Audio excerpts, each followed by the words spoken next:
சாத்தையாவா? சாத்தா சாமினா பெண் தெய்வமா? சாத்தாய்யா பெண் தெய்வம் தானே. சாத்தா ஐயா சாத்தாவா? சாத்தா பெண் தெய்வம் தானே. ஏன்னா சாத்தா ஐயனார்னா அது ஆண் தெய்வம். அம்மா தாயே, இந்த அரசம்பட்டி எல்லையில் விட்டிருந்து இப்பகுதி மக்களை எல்லாம் அருள்பாலித்துக் கொண்டிருக்கின்ற அருள்மிகு ஸ்ரீ சாத்தா சுவாமியை உன்னுடைய ஆலயத்தின் விழாவினை முன்னிட்டு இன்று நாங்கள் எங்களால் முடிந்தவரை எங்களுக்கு தெரிந்தவரை ஆதிபராசக்தியின் 108 அவதாரமாகிய 108வது அவதாரமாகிய ஸ்ரீ முத்தாரம்மன் என்று சொல்லக்கூடிய நாடகத்தை நடத்த வந்திருக்கின்றோம். தாயே, எங்கள் நாடகத்தில் எத்தனையோ குற்றம் குறைகள் இருக்கலாம். அதையெல்லாம் மன்னித்து நாங்கள் அழைக்கின்ற நேரமெல்லாம் எங்களுக்கு அருள் கொடுத்து எங்களை காத்தருள வேண்டும். அம்மையே சாத்தா, உன் பாதம் பணிந்து என்னுடைய பணியை துவங்குகின்றேன். எங்களுக்கு வரம் கொடுக்க வேண்டும் தாயே. இந்த நாடகத்தை இந்த மேடையிலே நடத்தி கொண்டிருக்கின்றார்கள் அல்லவா தேங்காய் வெட்டும் தொழிலாளர்கள், அவர்கள் குடும்பங்கள் எல்லாம் உன்னுடைய அருளால் பட்டி பெருகி வாழ்பானை பொங்கி ஆள்போல் தலைத்து அருகுபோல் வேரோடி நோயற்ற வாழ்வும் குறைவற்ற சொல்லுமாக வாழ வேண்டும். அவர்களுடைய பட்டி பெருகி பால்பானை பொங்கி பல்லாண்டு பல்லாண்டு பல்லாயிரத்தாண்டு பல கோடி நூற்றாண்டு அவர்கள் குடும்பங்கள் பாலாறு செல்லுமாக வாழ வேண்டும், வளர வேண்டும். அதற்கு நீ அருள் புரிய வேண்டும் தாயே. சாத்தா, உன் பாதம் பணிந்து என்னுடைய பணியை துவங்குகின்றேன். எங்களுக்கு வரம் கொடுக்க வேண்டும் தாயே.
நல்ல மலையாள மலையாள உத்தமி பிறந்த இடம், உத்தமி பிறந்த இடம் உயர்ந்த நல்ல மலையாளம் மலையாளம் மலையாளம் எங்க உத்தமி பிறந்த இடம், உத்தமி பிறந்த இடம் உயர்ந்த நல்ல மலையாள மலையாள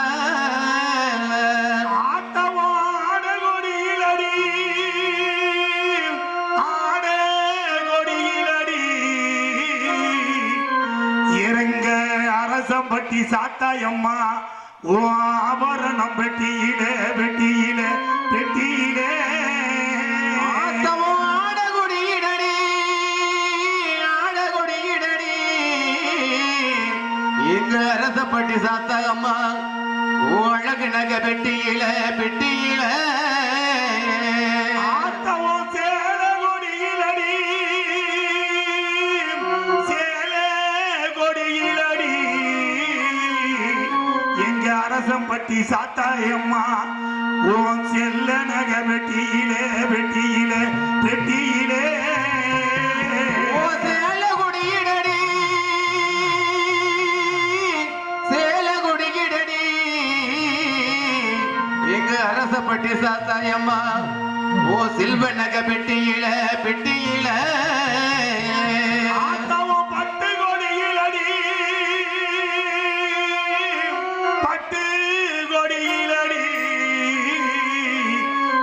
அரசம்பட்டி சாத்தாயம்மா ஓ பவுனு நக பெட்டியிலே பெட்டியிலே பெட்டியிலே ஓ பட்டுக்குடியிடடி பட்டுக்குடியிடடி எங்க அரசப்பட்டி சாத்தாயம்மா ஓ பவுள நக பெட்டியில பெட்டியில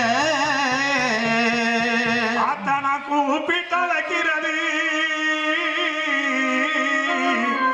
எங்க கோபக்காரி குளவக்காரி கும்மிக்காரி அரசம்பட்டி சாத்தாயம்மா ஓ உன் கோவிலுக்கு கேட்கலையோ கேட்கலையோ கேட்கலையோ ஆத்தள கூப்பிட்டழைக்கிறது ஏன் கோபக்காரே குலவக்காரே கும்மிக்காரே அரசப்பட்டி சாத்தாயம்மா உன் கூக்குரலை கேட்கலையோ ஆத்தா சிரிக்க சிரிக்க வராளே எங்க சாத்தாயம்மா திங்கரத ஏறி வராளே ஆத்தா சிரிக்க சிரிக்க வராளே எங்கள சிங்கரத மீது வராளே ஆத்தா பறந்து பறந்து வராளே எங்க சாத்தாயம்மா பம்பரமாடி வராளே ஆத்தா பறந்து பறந்து வராளே எங்க சாத்தாயம்மா பம்பரம் போராடி வராளே கிழமையிலே துள்ளி பிறந்தவளா கிழமையில துள்ளி பிறந்தவளா கிழமையிலே துள்ளி பிறந்தவளா நெடுகிற மக்களுக்கு வேண்டும் தருபவளா ஆத்தா சிரிக்க அம்மா சிரிக்க சிரிக்க வராளே சாத்தாயம்மா சிரிச்சுக்கிட்டு ஆடி வராளே சிரிக்க வராளே எங்கள சிங்கரம் போராடி வராளே அவ பறந்து பறந்து வராளே சாத்தாயி பம்பரமா பறந்து பறந்து வராளே எங்க சாத்தாயம்மா பம்பரம் போராடி வராளே எப்படிய கையெடுத்து விளையாடி வாழாலம்மா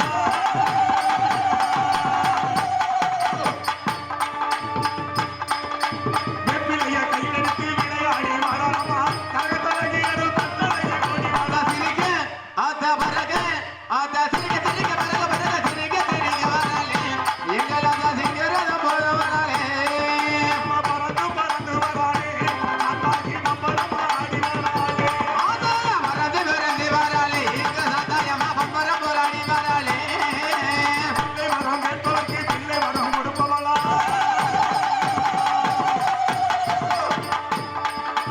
பிள்ளை வரம் கேட்பவர்க்கு பிள்ளை வரம் கொடுப்பவளா மைந்தவரம் கேட்பவர்க்கு மைந்தன் வரம் கொடுப்பவளா ஆத்தா சிரிக்க ஆத்தா பறக ஆத்தா சிரிக்க சிரிக்க பறக பறக சிரிக்க சிரிக்க வராளே எங்கள சிங்கரம் மீது வராளே பறந்து பறந்து வராளே எங்கள் பம்பரம் ஆடி வராளே ஆத்தா பறந்து பறந்து வராளே எங்க சாத்தாயம்மா பம்பரம் போராடி வராளே காணாத தேசமெல்லாம் காத்து வரும் தெய்வம் அம்மா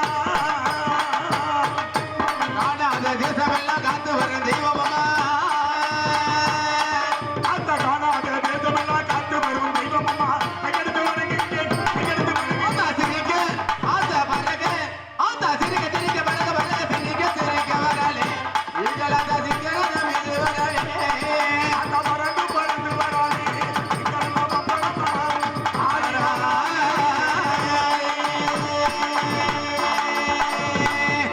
அப்படி சீசனால அப்படி சேர்க்க முடியுமா அந்த படுற கதை எங்களுக்கு தானே தெரியும். ஆமா ஆமா அன்பார்ந்த பெரியோர்களே என் தலைமை தாய்மார்களே என் உயிரில் மேலான நாடக கலை ரசிக கண்மணிகளே ஆண்டோர்களே சான்றோர்களே இந்த விழாவினை சிறப்பாக நடத்தி கொண்டிருக்கின்ற விழா கமிட்டியார்களே ஊர் பொதுமக்களே மற்றும் ஊரை சேர்ந்த முக்கியஸ்தர்களே இந்த நாடகத்தை இந்த மேடையில் சிறப்பாக நடத்தி கொண்டிருக்கின்ற தேங்காய் வெட்டும் எனது அருமை சகோதர பெருமக்களே உங்கள் அனைவருக்கும் அடியேன் சடையாண்டி எனது சிறந்தாழ்த்தி கரங்குப்பிய வணக்கத்தினை உங்கள் பாதத்திற்கு உதித்தாள்கின்றேன். நன்றி நன்றி கலந்தம்.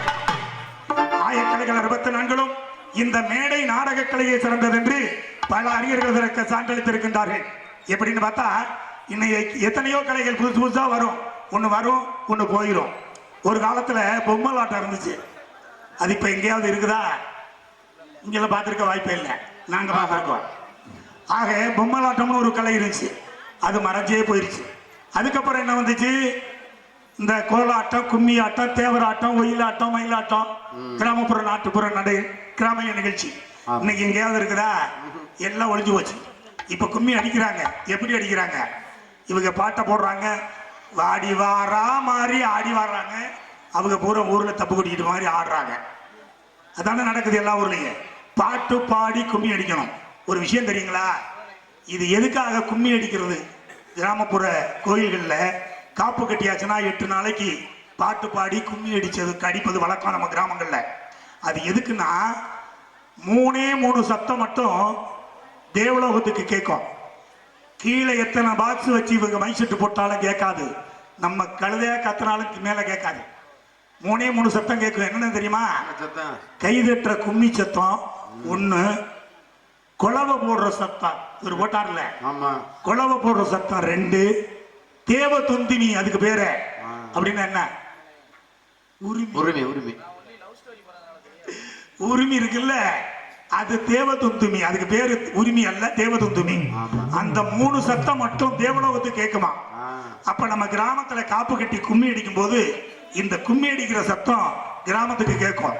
அப்ப தேவர்கள்லாம் திரும்பி பார்ப்பாங்களாம், ஆஹா நம்மள வணங்கி நம்ம ஆலயத்துல காப்பு கட்டி கும்மி அடிக்கிறாங்க நம்ம பக்தர்கள், அவர்களுக்கு என்ன வரம் வேண்டுமோ அதை நம்ம கொடுக்கணும் அப்படின்னு சொல்லி தேவர்கள்லாம் திரும்பி பார்க்கிற ஒரு சத்தம் என்னன்னா அது கும்மி சத்தம். தயவுசெய்து கேசட்டை போட்டுவிட்டு எங்கேயுமே ஆடாதீங்க. நான் எல்லா ஊர்லயும் போற ஊரெல்லாம் சொல்றேன், தெரிஞ்ச அளவுக்கு பாட்டு பாடி சும்மா கும்மி அடிங்க. அந்த சத்தம் தான் தேவலோகத்துக்கு கேட்கும், அதுதான் தெய்வத்துக்கு உகந்தது.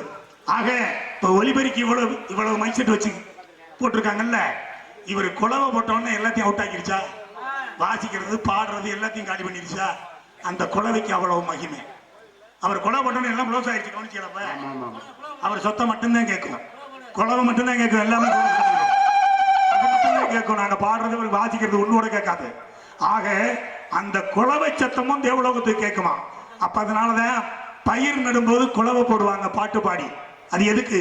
அந்த குலவை சத்தம் தேவலோகத்துக்கு கேட்குமா. தேவர்கள் திரும்பி பார்ப்பாங்களாம், ஆகா நம்ம பக்தர்கள் பயிர் நடுறாங்க, அவங்களுக்கு சாப்பாட்டுக்கு அவங்க குலவை போடுறாங்க. அந்த அந்த பயிர் நடுறதே அப்பதான் அவங்களுக்கு தெரியுமா, குலவை சத்தம் கேட்டு பயிர் நடுறாங்க.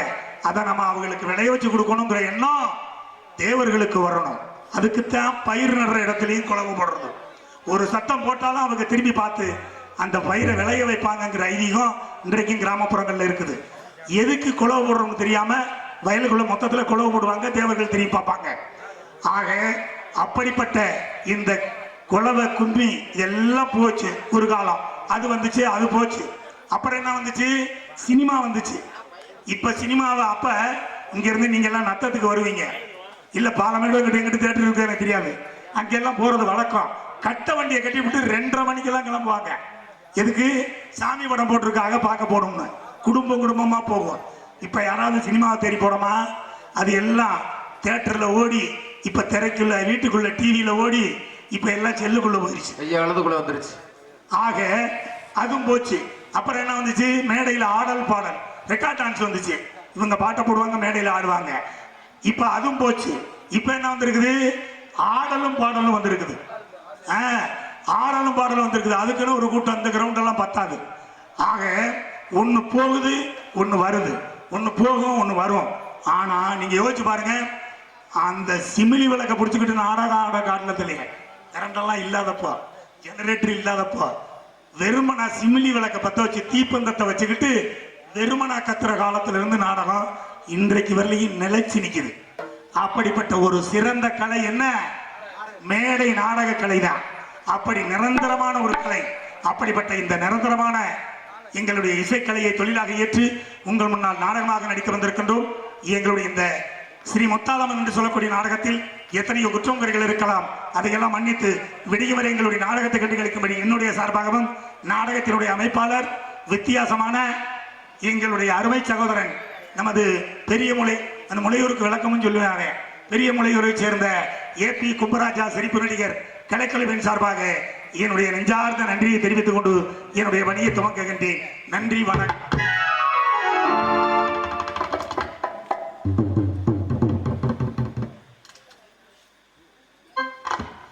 பூமியிலே மாறி எல்லாம் சூரியனாலே, பயிர் பூப்பதுவும் காய்ப்பதுவும் மாறியினாலே, நாம் சேமமுற நாள் முழுதும் உழைப்பதனாலே நம்ம பட்டி தொட்டி விளைந்திடுமே நம்ம கையாலே. ஏர்முனைக்கு நேரிலே எதுவுமே இல்லை என்றும் நம்ம வாழ்விலே பஞ்சமே இல்லை. ஏர்முனைக்கு நீரிங்கே எதுவுமே இல்லை என்றும் நம்ம வாழ்விலே பஞ்சமே இல்லை.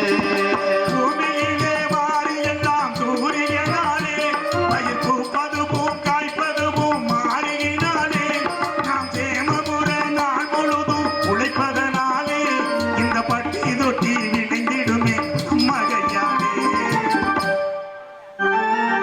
என் முனைக்கு நீ எதுவுமே இல்லை என்று நம்ம வாழ்விலே பஞ்சமே இல்லை.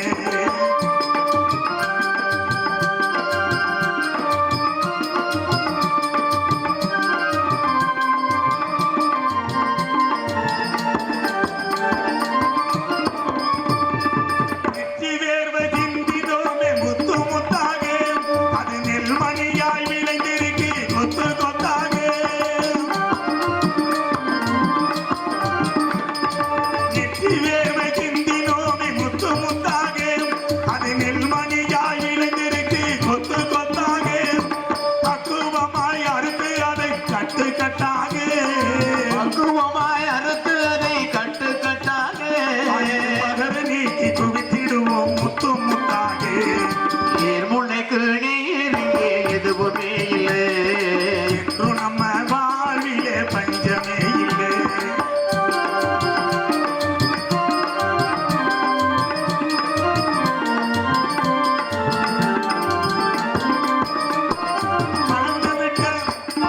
வளர்ந்துவிட்ட பருவ பெண் போல் உனக்கு வெட்கமா?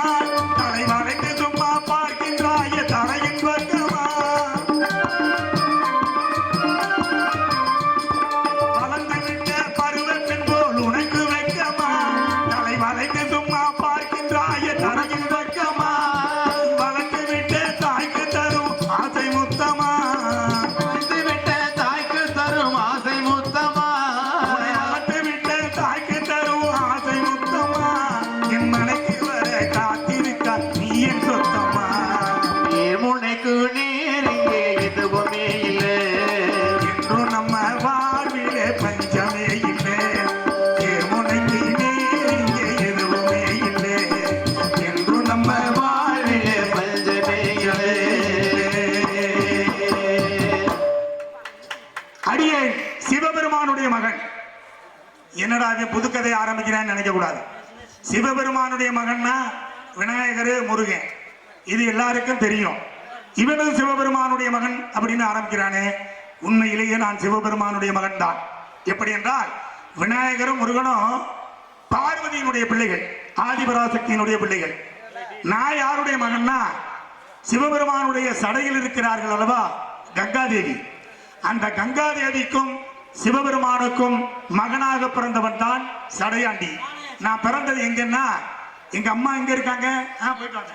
இவரங்க மேடையிலே சடையாண்டியாக நடிக்கும் அன்புனர் பொன்னையா அவர்களுக்கு விழா கட்டி சார்பாக பொன்னாடை போட்டு வருகிறார்கள்.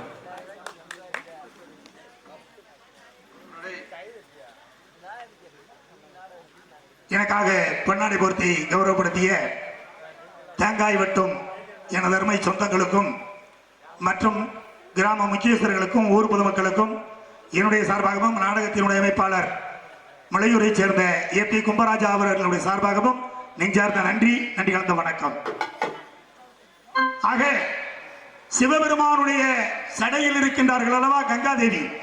அந்த கங்காதேவிக்கும் சிவபெருமானுக்கும் மகனாக பிறந்தவன் தான். நான் பிறந்த இடம் எங்கன்னா எங்க அம்மா இருக்கிறதே சடைக்குள்ள, சிவபெருமானுடைய சடைக்குள்ள.